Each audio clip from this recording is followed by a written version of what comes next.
তো কোরআন মাজিদ যে আমরা পাঠ করি, যে কেউ আমরা পুরুষ নারী সকলেই পড়ি, এই কোরআন পড়ার শেষে একটি দোয়ায়ে খাতমিল কোরআন বলে একটি লেখা আছে। দোয়ায়ে খাতমিল কোরআন মানে কোরআন খতম করার দোয়া।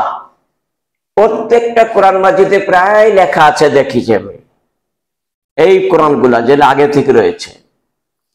সৌদি আরব থেকে যেটা হচ্ছে ওটা নাই, কিন্তু এইগুলাতে আছে দোয়ায়ে খাতমিল কোরআন। আর এইটাই কিন্তু বেশিরভাগ মহিলারা, পুরুষ প্রায় সাধারণ মানুষ পড়েই থাকে। এত কষ্ট করে 30 পারা কোরআন পড়লাম আর শেষে বিদাত করে সব নেকি রসাতলে চলে গেল, একটা নেকিও আমল নামায় যাবে না।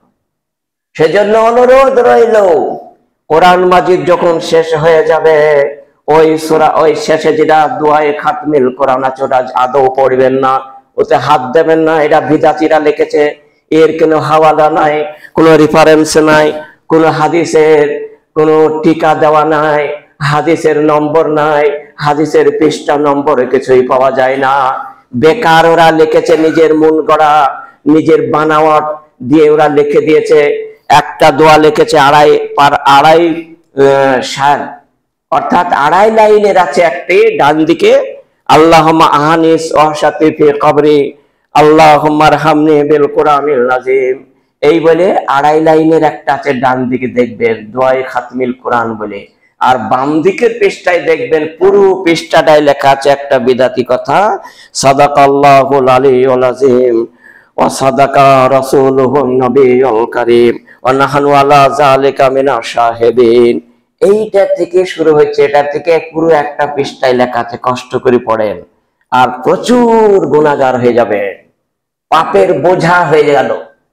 শেষ দিন তো নেকির বোঝা নিতে হয়, এক একটা অক্ষরে 700 গুণ নেকি হয়, আর সেই দিন পাপের বোঝা হয়ে গেল বিদাতটা পড়ে। জীবনে কোনো মহিলা কোনো পুরুষ পড়বেন না আজ থেকে। অনুরোধ রাখছি, যারা অনলাইনে, যারা নেটে ইউটিউবেতে যারা শুনবেন এই ভাষণ, অনুরোধ রাখছি প্রত্যেকটা মহিলা পুরুষকে এই বিদাতিটা কখনো পড়বেন না। কোনটা পড়বেন আমি পরিষ্কার করে দিয়ে যাচ্ছি, যেটা সহিহ হাদিসে আছে ওটাই পড়বেন, এটা পড়বেন না। তার দলিলটা কি? দলিল হচ্ছে সৌদি আরবের সর্বোচ্চ ফতোয়ার যে বইটা আছে তার নাম হলো ফতোয়ায়ে লাজনা দায়েমা। এই ফতোয়ায়ে লাজনা দায়েমায় 4th খণ্ডে 151 পৃষ্ঠায় আছে যে এটা বিদআত পড়া যাবে না। আর তাম্মাদ বিল খায়ের বেশ কিছু কোরআন মাজিদে লেখা আছে, তাম্মাদ বিল খায়ের, শেষ ভালো হোক এই বলে, শেষটা ভালো, এটাও লেখা যাবে না ফার্সি শব্দ, বরং এটাই লেখা উচিত ছিল সুবহানাকা বিহামদিকা লা ইলাহা ইল্লা আনতা আস্তাগফিরুকা ওয়া আতুবু ইলাইক। এটাই কোরআন খতমের দোয়া, সুবহানাকা আল্লাহুম্মা বিহামদিকা লা ইলাহা ইল্লা আনতা আস্তাগফিরুকা ওয়া আতুবু ইলাইক, সুবহানাকা ওয়া বিহামদিকা লা ইলাহা ইল্লা আনতা আস্তাগফিরুকা ওয়া আতুবু ইলাইক। এটা সহিহ নাসাই 10140 নম্বর হাদিস, এবং আরেকটি হাদিস আছে 1344, সিলসিলাতুল আহাদিসুস সহিহায় আছে 3164 নম্বর হাদিস। এটা সহিহ হাদিস। কোরআন যেদিন শেষ হয়ে যাবে, অথবা কোরআন মাজিদ প্রতিদিন পড়ছেন, আধ ঘন্টা 20 মিনিট যাই পড়ছেন, পড়ার পরে যখন উঠবেন তখন এটা বলবেন সুবহানাকা বিহামদিকা লা ইলাহা ইল্লা আনতা আস্তাগফিরুকা ওয়া আতুবু ইলাইক। এটা অনুরোধ রইল। আর একটা দোয়া আছে মজলিস ভাঙা দোয়া, সেটাও পড়বেন। সেটা কেমন? সুবহানাকা বলা হয়েছে, সুবহানাকা আল্লাহুম্মা বিহামদিকা আশহাদু আল্লা ইলাহা ইল্লা আনতা আস্তাগফিরুকা ওয়া আতুবু ইলাইক। এটা পড়বেন, এটাও পড়বেন কোরআন খতমের সময়, এবং কয়েক জায়গায় পড়বেন তা আমি এখন বলে দিচ্ছি। এটাও দেওয়া আছে সহিহ তিরমিজিতে 3433 নম্বর হাদিস, এবং মুসনাদে আহমদে হাদিসটি দেওয়া আছে যে 19812 নম্বর, এবং দারমিতে হাদিসটি অর্থাৎ 5700 নম্বর। সহিহ তারগিবে আছে এই হাদিস 225 নম্বর, আর হাকিমে আছে 2072 নম্বর, তাবরানি আওসাতে আছে 1455 নম্বর। এটাকে দেওয়া আছে এই দোয়াটা যেটা বললাম লাস্ট, অর্থাৎ আশহাদু আল্লাহ সুবহানাকা আল্লাহুম্মা বিহামদিকা আশহাদু আল্লা ইলাহা ইল্লা আনতা আস্তাগফিরুকা ওয়া আতুবু ইলাইক। এই দোয়াটা কয়েক জায়গায় পড়তে হয়। যেমন মান তাওয়াজ্জা, যে ব্যক্তি উযু বানালো, উযু হয়ে গেল, তারপর আশহাদু আল্লা ইলাহা ইল্লাল্লাহু ওয়াহদাহু লা শারীকা লাহু আশহাদু আন্না মুহাম্মাদান আবদুহু ওয়া রাসূলুহু আল্লাহুম্মা জাআলনি মিনাত তাওয়াবিন ওয়া জাআলনি মিনাল মুতাতাহহিরিন।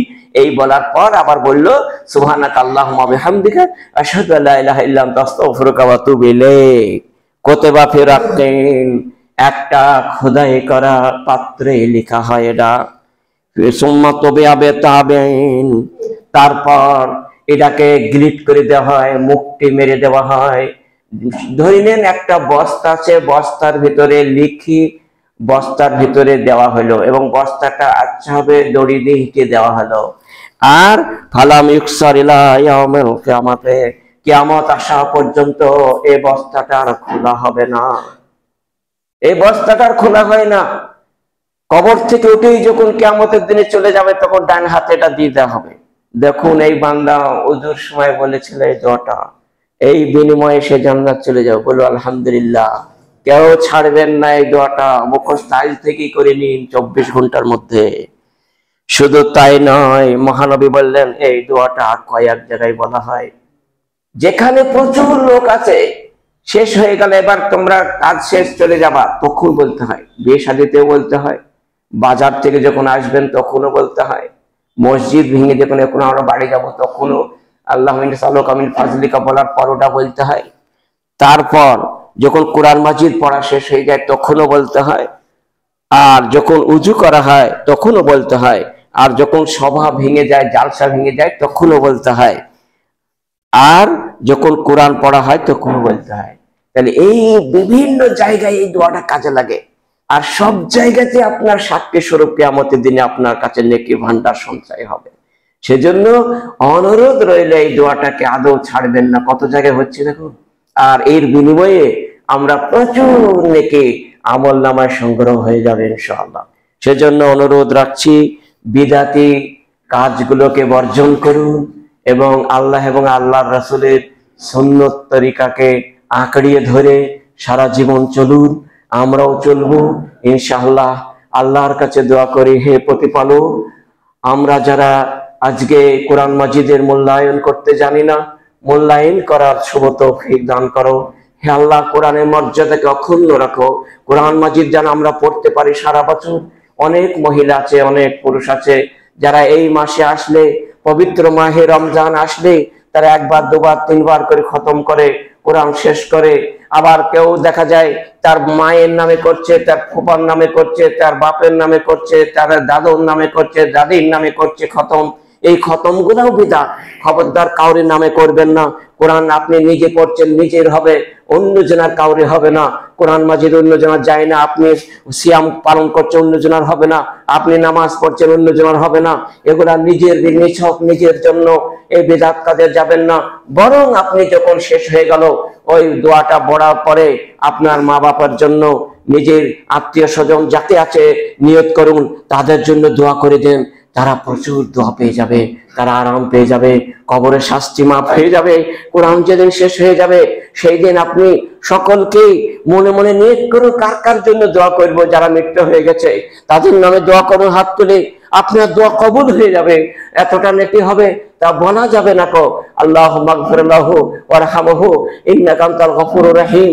আল্লাহ, যে আমাদের অমুক মৃত্যু মারা গেছে তাদের গুনাহ রাশিকে মার্জনা করে দাও, তার উপরে রহম বর্ষণ করো। নিশ্চয়ই তুমি ক্ষমাশীল, নিশ্চয়ই তুমি রহমকারী, অতএব ক্ষমা করে দাও, রহম করে দাও। এইগুলা দোয়া করুন, প্রচুর নেকি হয়ে যাবে আপনার, আর তারাও আরাম পেয়ে যাবে। এগুলা করতে হবে। কারোর নামে খতম করা হবে না, বরং তাদের নামে দোয়া করতে হবে। আপনি প্রথমে নিজের নামে দোয়া করুন, তারপর তাদের নামে করুন।